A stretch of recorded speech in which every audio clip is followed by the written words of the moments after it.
Faman mata, siapa orang yang mati, faqad dakhala fil barzakhi, maka sudah masuk ke alam barzakh. Jadi gak ada tuh kita manggil ruh lagi, gak bisa di dalam barzakh.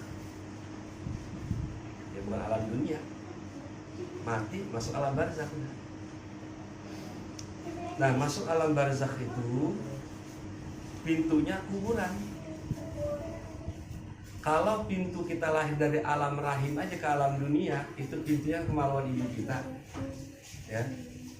Itu luasnya dunia kayak gimana? Kita belum semuanya jajakin. Sama, orang yang sudah mati, yang sudah ada di alam barzakh, nggak mau lagi masuk ke alam dunia. Nggak bakal mau lagi. Sebagaimana kita nggak mau lagi masuk ke perut ibu kita. Udah enak di sono, yang enak. Ya, kalau yang nggak enak mau diseksa, boro-boro mau baik lagi, percuma, nggak ada gunanya. Ya itu. Logikanya kayak gitu ya, alam rahim kita masuk ke kemaluan ibu kita nggak mau lagi masuk ke dalam rahim dan nggak bisa ya. Makanya itu yang jalangkung atau apa gitu, kesurupan manggil arwah pitung, itu bukan pitung ya. Kau Karena nggak bisa, mereka itu baik lagi, susah, luas.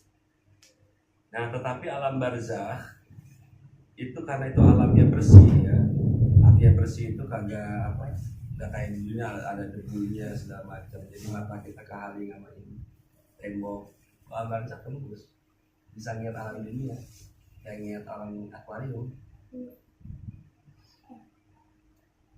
Makanya kalau bapak kita meninggal, dia sudah meninggal, terus lihat kita nggak bener ngaco ya, kalau kita masih nggak bener ngaco, bapak kita lebih sedih.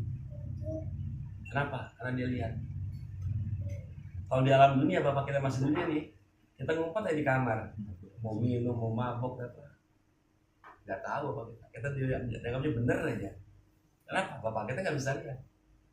Makanya ada orang datang ke Imam Hasan al-Bisri, saya minta nasihat.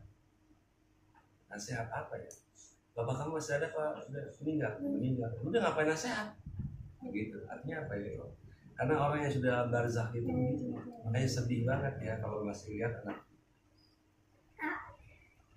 Nah, mereka itu di langit pertama itu, jadi atas rumah kita itu, di hadis saya lihat di kitab Tanbirul Qulub itu, hadis riwayat Sayyidina Ali kalau mau baca, bahwasanya tiap malam itu ruh orang yang sudah meninggal itu datangin rumahnya,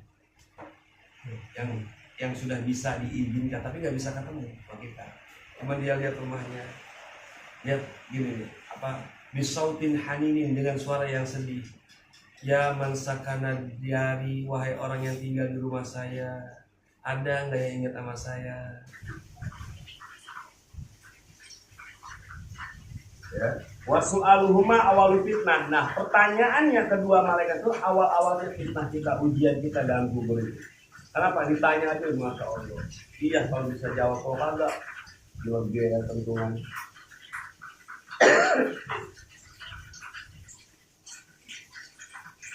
Ya, kalau ada lawyer kan enak, kita santai-santai, nikmat dengan teman yang baik-baik, ya, kita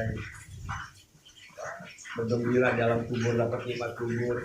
Lawyer yang jawab, kita nggak usah. Ya.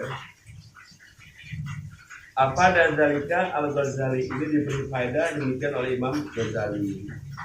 Ya. Ini dulu ada dua, setelah cerita kan ada dua orang adik kakak tuh, suka baca kitab Ihya Ulumuddin. Ya.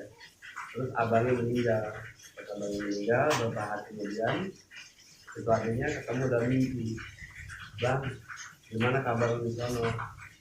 Jawabnya abang, apa yang ada di kitab Ihya Ulumuddin bener semua, sama persis. Tapi Imam Ghazali ngomong-ngomong tentang alam kubur, emang dia tahu? Emang pernah ke sono? Ya, itu semua apa? Ya, ilham. Ya kalau Nabi kan wahyu, mungkin kalau ulama itu ilham. Karena Imam Ghazali ini punya ilmu yang nggak bisa dapat dipelajari. Jadi ini langsung dapat dari Allah.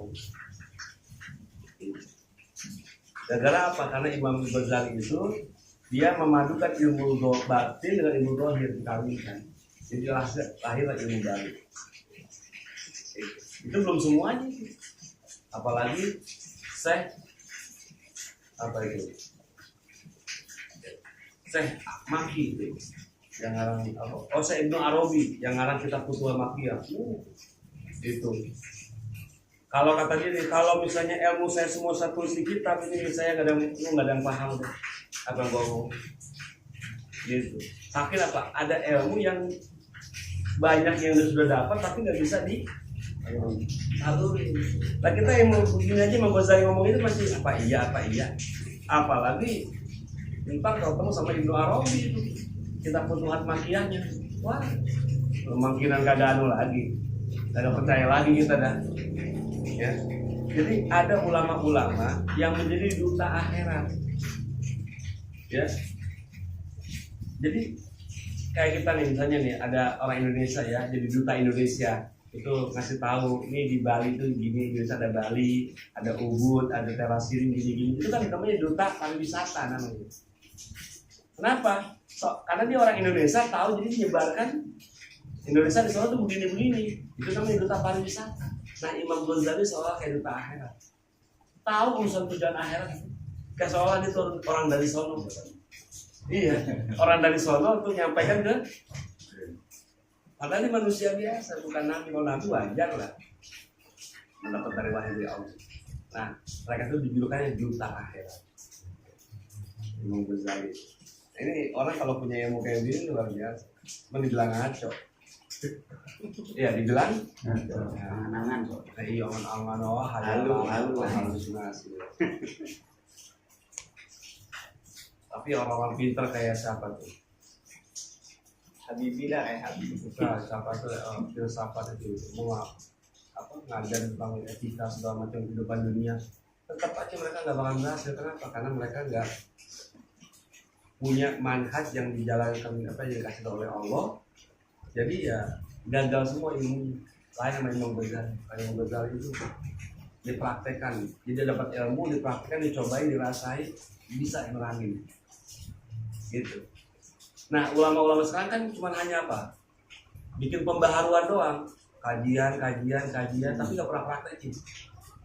Jadi nggak tahu bagaimana itu kedalaman ilmu. Jadi ini hanya mikir, wah masyarakat sekarang kan milenial ini segala macam, jadi cuma kajiannya begitu-begitu doang. Jadi nggak pernah praktek juga ilmu itu cuma apa? Sampai ke diskusi doang, wacana doang. Nah kalau ilmu Ghazali ini enggak, di kitab Ihya kalau antum pernah baca dulu itu praktek semua. Makanya orang yang ngambil Ihya Ulumuddin pasti punya ilmu baru. Ilmu baru yang belum pernah ada di ilmu di kitab-kitab atau di guru-guru lain. Ada ilmu sendiri yang disebut dengan ilmu laduni. Itu ada caranya. Jadi ilmu laduni itu bukan berarti kita lagi wiridan aja terus sudah dapat ilmu, nggak bisa. Ilmu laduni itu perpaduan antara ilmu zahir dan ilmu. Nah itu namanya ilmu baru. Jadi Imam Ghazali gitu ya. Allah bermanfaat di malam tanah.